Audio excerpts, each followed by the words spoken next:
Students, today as you already know that we have started the WebG crash course. So I am here with a few questions collected from previous year papers of WebG on set theory. So we will try to discuss those questions in this lecture. So let's begin with the first question. If A is equal to 5 to the power n minus 4n minus 1 such that n belongs to the set of natural numbers and set B is equal to 16 into n minus 1 such that n belongs to natural numbers, then 4 options are given. This question came in the 2016 paper of West Bengal Joint. So let's try to solve this. First, let's try to find out the nature of elements in these sets. So let us put n equal to 1 in set A. So 5 to the power 1 minus 4 into 1 minus 1. This gives us 0. Next we put n equals 2.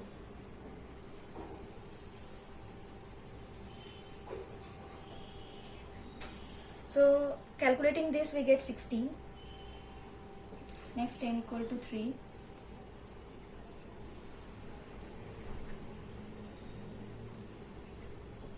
This gives 112. N equal to 4.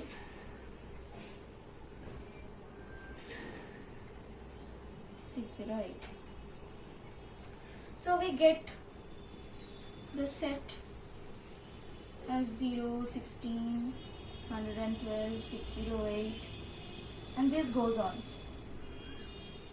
Now let us try to find the nature of this set B. So putting 1 we get 0. Then putting 2 we get 16. Then 3 we get 32. So these are all multiples of 16, right? And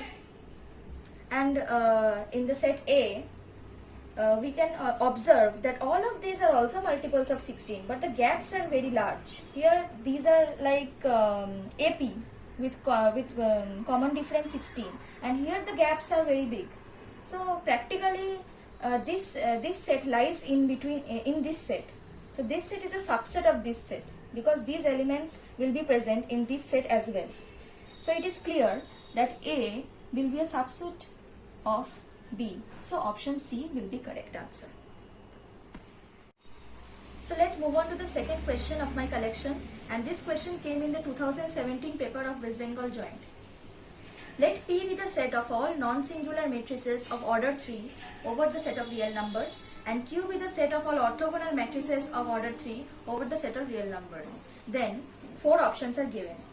So first, let us focus on P. So P is the set of all non-singular matrices. That means that the determinant of P should not be 0. Okay? Now orthogonal matrices. So what does that mean? If a matrix Q is orthogonal, that means that Q into Q transpose should be equal to identity matrix. Okay? So taking the determinant, now we know that the determinant of Q is equal to determinant of Q, the transpose of Q as well, by property. Okay?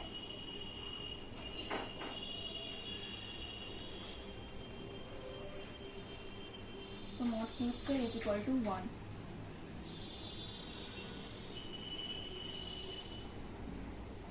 I hope you all know this property. So mod Q should be is equal to plus minus 1. Now the set of all those matrices whose determinant value is either +1 or -1 should lie in the set of matrices whose determinant value is non-zero. Okay, so clearly Q should be a subset of P, like a proper subset of P. So option B should be correct.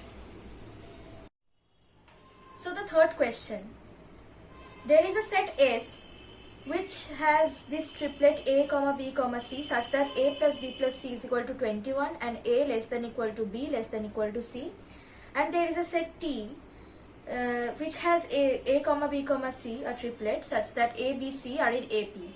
Then we have to find out the number of elements in the set S intersection T. So since this is an intersection, so it means that we have to find the common elements in these two sets and find out the number of such elements. So we have to, so first we see that S is given to be A plus B plus C is equal to 21 and T has A plus C is equal to 2B, since A, B, C are in AP. So we have to find out the solution of these two equations in order to find the number of elements in the set S intersection T. So putting A plus C is equal to 2B over here, we get 3B is equal to 21, which means B is equal to 7. And putting 7 over here, we get A plus C is equal to 14. So the possible pairs which we can get of A, C are 1, 13, 2, 12, and so on up till 6, 8. And one last thing is A is equal to B is equal to C is equal to 7. So we have total 7 triplets over here which satisfies both the equations. So there are 7 elements in the set S intersection T. So option B is correct. So moving on to the fourth question.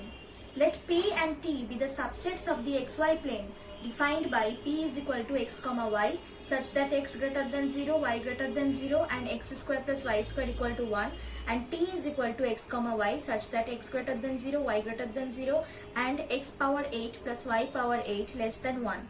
Then P intersection T is, then we have 4 options. So in order to understand what is P intersection T, we have to deal with the solutions of these two equations. So let us try to write it with the help of an arbitrary point h, k. So let h, k satisfy this equation x square plus y square equal to 1. So this implies that h square plus k square equal to 1. Let us also put h, k over here.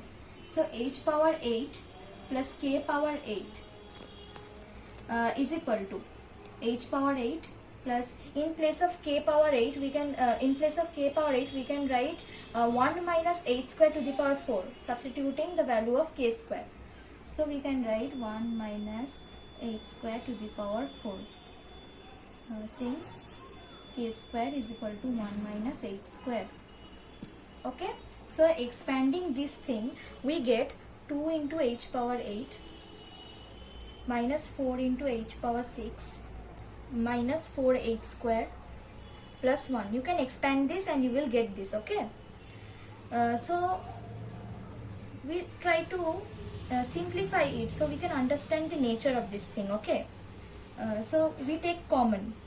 So 2h square into h square minus 1 into h power 4 minus h square plus 2 plus 1.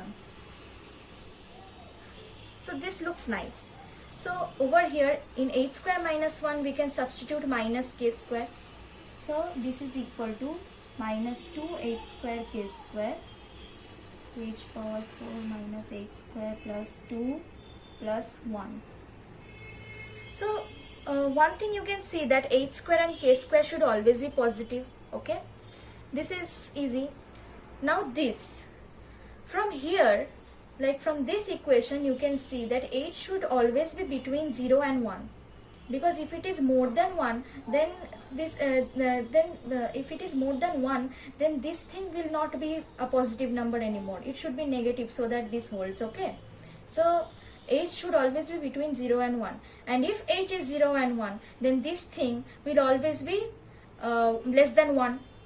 You can understand this, since h will be between 0 and 1, so it is a fraction. So raising it to these high powers, it will again get smaller than that, so it will be less than 1. So this thing will be positive, and we have negative sign over here, so this whole thing will be less than 1.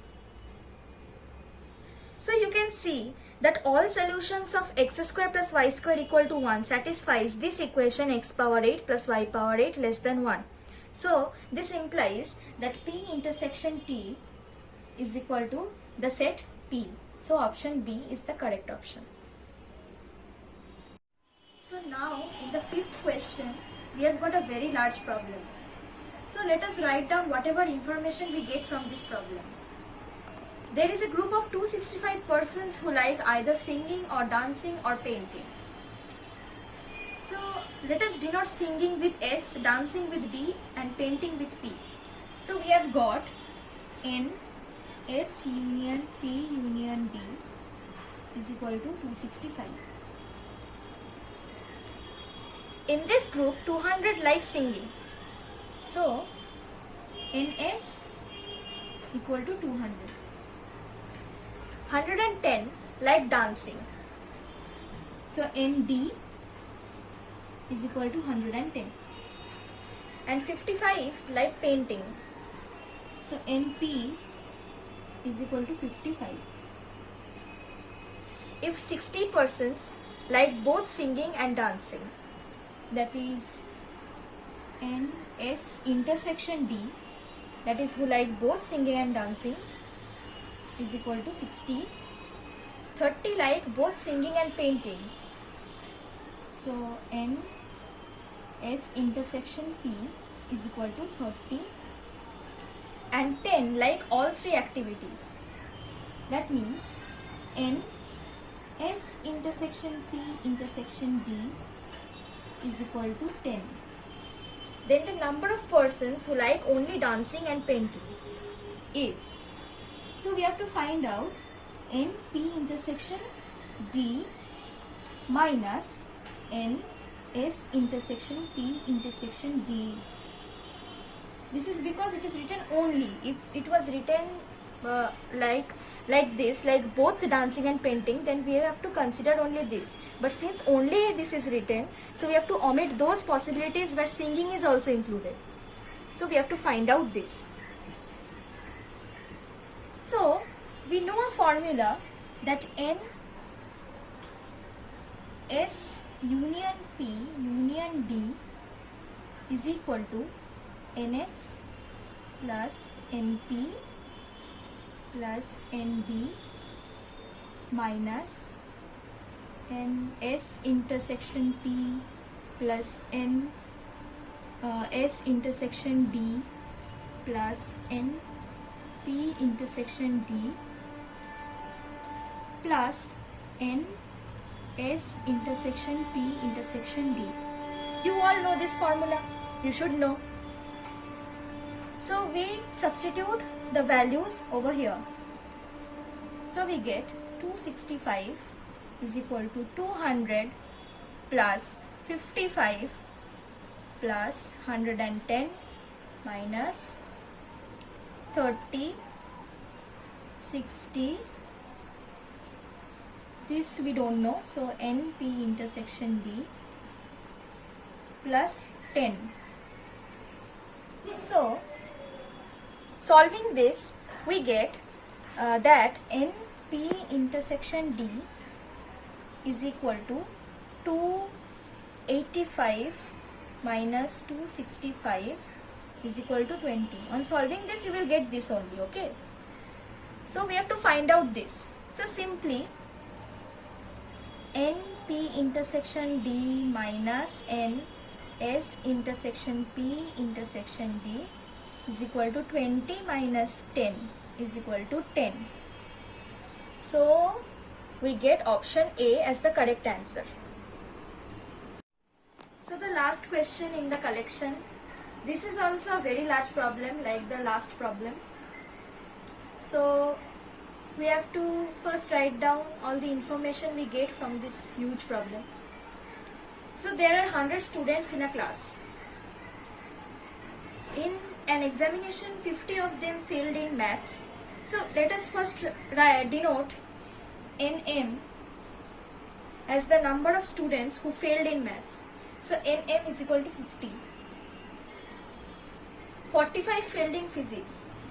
So NP is equal to 45. And 40 failed in biology. So NB is equal to 40. Now 32 failed in exactly 2 of the 3 subjects. So I think you will remember there is a formula for the same. In order to find the number of elements in exactly 2 of the 3 sets, M, P and B, we can write N, M intersection P plus N, P intersection B plus N, M intersection B minus 3 into N, M intersection P intersection B. So this we are given as 32. Now we have to find out this is unknown to us. So we have got previously that there are 100 students in the class. So total number of students is equal to 100. Now only one student passed in all the subjects. So in order to get the number of students who have at least failed in one subject, we can write N, M union P union B is equal to 100 minus 1 is equal to 99. In this we have the number of students who have failed in at least one of the subjects, that is maths, physics and biology. So again using the formula we used in the last question, NM plus NP plus NB minus NM intersection P plus NP intersection B plus NM intersection B plus NM intersection P intersection B is equal to 99. Okay, I hope this is clear. Now substituting the values over here, we get 50 plus 45 plus 40 minus 32 plus 3n M intersection P intersection B plus N M intersection P intersection B is equal to 99. Here we have just substituted this thing over here. From here we have substituted, we are taking this on that side, we have substituted here.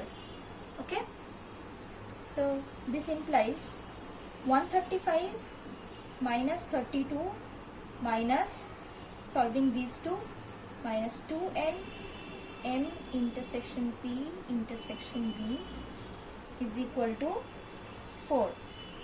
99. So taking this in this side and this in that side, 2n M intersection P intersection B is equal to 4. You can solve this in on your own, right? So we have N M intersection P intersection B is equal to 2, and that is what is required, number of students failing in all the 3 subjects. So we have the intersection and we have got it as 2. So option C is the correct option.